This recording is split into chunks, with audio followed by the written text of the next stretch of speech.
बहुत समय पहले की बात है। एक विशाल और समृद्ध राज्य था। उस राज्य का राजा अत्यंत धनी था। उसके खजाने में सोना, चांदी, हीरे जवाहरात और अनगिनत संपत्ति भरी हुई थी। अपनी दौलत के घमंड में उसे एक बहुत बड़ा और भव्य महल बनवाया।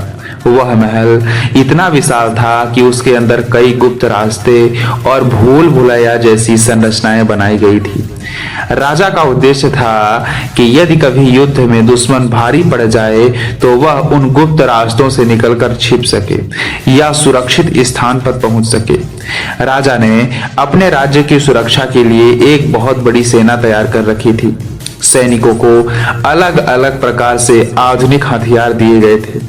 तलवार, भाले, धनुष, बाण, कवच और कई तरीके के युद्ध सामग्री। पूरी सेना पूरी तरीके से सुसज्जित थी। राजा को विश्वास था कि उसकी ताकत के सामने कोई भी दुश्मन नहीं टिक सकता। एक दिन पड़ोसी राज्य ने राज्य को यह पता चला कि राजा के पास अपार खजाना है। उसने संदेश भेजा और कहा कि मुझे तुम्हारा राज्य नहीं चाहिए, ना ही तुम्हारी सेना चाहिए, ना ही तुम्हारा महल चाहिए। मुझे सिर्फ तुम्हारे शाही खजाने से थोड़ा सा धन चाहिए, क्योंकि मुझे उसकी जरूरत है। यदि तुम्हें यह नहीं दिया तो मैं युद्ध करने के लिए तैयार हूं। यह सुनकर धनवान राजा को बहुत क्रोध आया।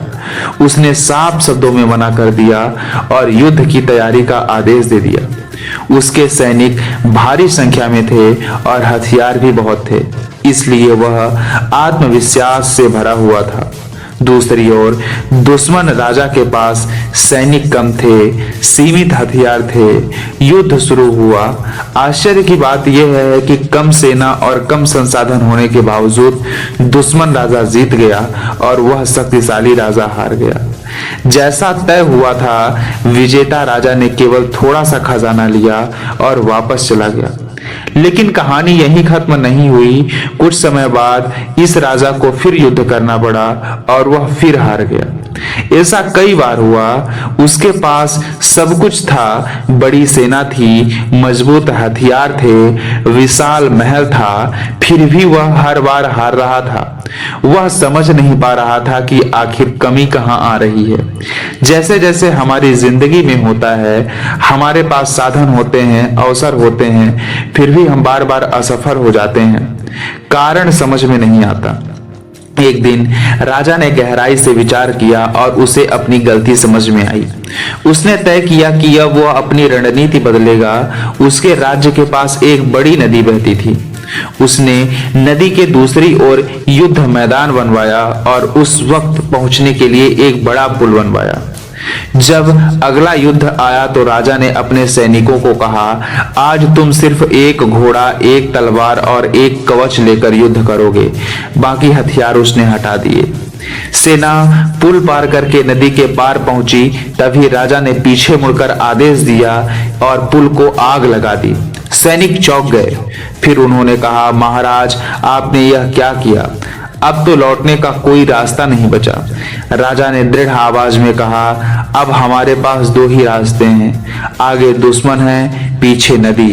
अब या तो जीतेंगे या मरेंगे, भागने का कोई विकल्प नहीं। युद्ध शुरू हुआ। इस बार हर सैनिक पूरी ताकत से लड़ा, क्योंकि उसे पता था कि अब हारने का मतलब अंत है। उन्होंने अपनी पूरी ऊर्जा, साहस और समर्पण झोंक दिया। परिणाम यह हुआ कि इस बार वह राजा जीत गया। जीत का कारण क्या था? केवल एक कि उसके पास कोई दूसरा विकल्प नहीं था।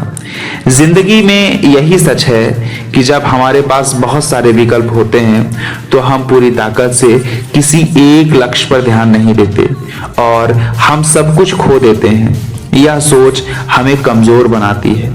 लेकिन जब हम ठान लेते हैं कि करना है तो यही करना है, इसके अलावा कोई रास्ता नहीं, तब हमारी पूरी शक्ति लक्ष्य एक और लग जाती है। तभी असली बदलाव देखने को मिलता है। दोस्तों, इसलिए जिंदगी में एक लक्ष्य चुनो, एक दिशा तय करो और उसमें पूरी मेहनत लगाओ। ऐसा मत सोचो कि अगर ये नहीं हुआ तो क्या करेंगे, बल्कि ये सोचो कि ये होकर ही रहेगा। जब तक तोड़ूंगा नहीं तब तक छोड़ूंगा नहीं। जब आप अपनी पूरी शिद्दत से मेहनत